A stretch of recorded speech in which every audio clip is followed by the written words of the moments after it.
Here's how to delete emails in bulk to quickly free up storage in your iCloud mail inbox. Let's jump into the video. Go to the Settings app on your iPhone and tap your Apple ID profile name.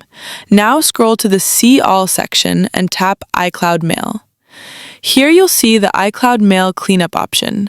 Tap it to see all recommendations. The first option is Unsubscribe Recommendations.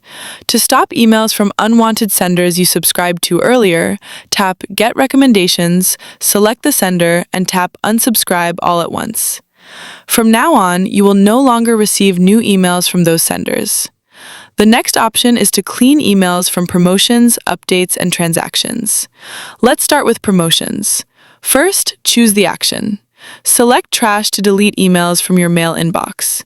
Now select the type of emails you want to delete: read, unread, or all messages. I'm selecting all. Next, choose the age of the emails based on your needs. I'm selecting less than 1 year. You'll see how many emails are found using this filter. Review it first, then turn it on. Now, those emails will be deleted automatically.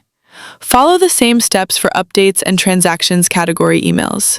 Once this is set up, emails from your iCloud account will be deleted automatically over time. This is an easy automation to keep your iCloud mail inbox clean. That's it. Please like this video to support me. If you have any questions, comment below, and don't forget to subscribe for new video updates.